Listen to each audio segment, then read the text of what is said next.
And my challenge today to Simon Case, the Cabinet Secretary of this country, what are you going to do about it? Simon Case, I'm talking to you directly. What are you going to do? Your responsibility is to the government of the day and the public, not to your political masters. What can he do? Resign. Now. Do it. Will he know who you Walk are? away. Will he recognise your voice when someone plays this to him later? I doubt it. Okay. I mean, I know him. Sure. I have worked in a department when he was working there. Okay. So I know him. I have worked alongside him, not closely, but yes, I doubt he'll know who I am. But that doesn't make a difference. No, I just think you know me, Stuart. I'm speaking on behalf of civil servants here. I hear you. It cannot go on.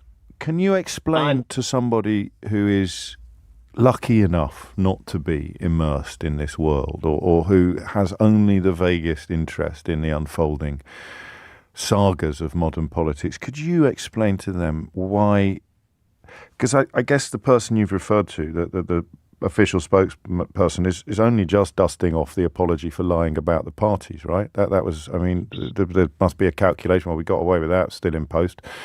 We'll try it again. So why today have you reached this point? What is it about the most recent events that has prompted this complete collapse in your faith, if you like? Yes. So following the Sue Gray report, I felt compelled internally to write to my permanent secretary and directors, and I stopped short of going to the Cabinet Office in Simon Case. Today, what has prompted this phone call and for me to go over the edge is the Simon McDonald, the former permanent secretary in the Foreign Office, who I worked for when I was there, a civil servant of the utmost integrity and honesty, has come out publicly to the Parliamentary Standards Commissioner and said that the information that 10 Downing Street has been issuing to the press and the public is untrue. It is a lie. Now, to see the Justice Secretary this morning, following this letter, Dominic Raab, saying that's not something I recognise, or words to those effect, is absolutely extraordinary. I mean, this is extraordinary. Because you have a serving cabinet minister is trying to undermine the integrity of a long-standing senior civil servant who's come out and put his head above the parapet. You know, that is a big deal. Yes. Why is Dominic Raab doing it? So, do you know what? I spend a lot of my time. I mean, I think I should be working right now. I should be working right now. I should be serving the country right now doing my job. You are. I spend a lot of my time thinking about what can possibly motivate members of the current cabinet to stay in their roles and trot out the lies day in, day out that are handed to them. And it's beyond me. The only rational reasoning I can come to is that they've tied themselves to the Prime Minister for so long that they know in their heart of hearts that their careers are over.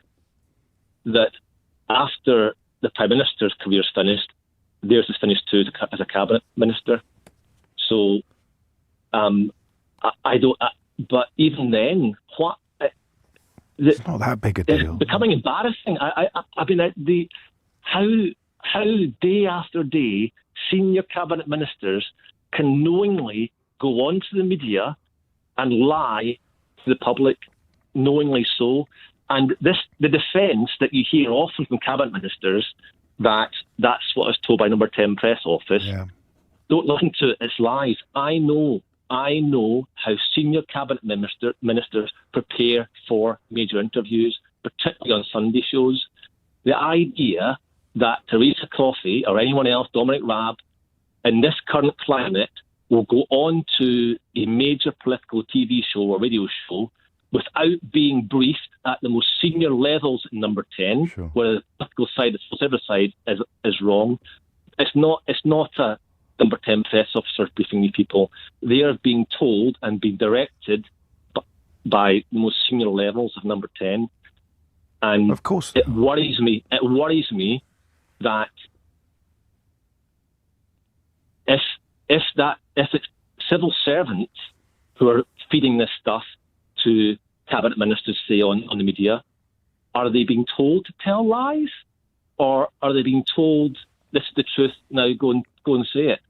Either way, it's dangerous because, come on, are you trying to tell me? Now, I'm going to speak to number 10 press office now. I'm speaking number 10 press office. This is on your office, and you're listening to me right now.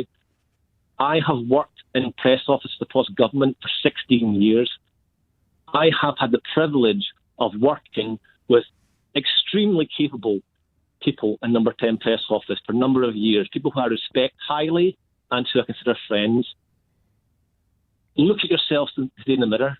Look at yourselves right now and tell yourself that what you're being asked to say on behalf of the government is true. Tell yourself that. Okay? And after that, go onto your laptop or your computer and look at the Government Communications Service Priority and Ethics Guidance. What does it say? What does it say about honesty and integrity? You are better than this. You know you are. It has to stop today.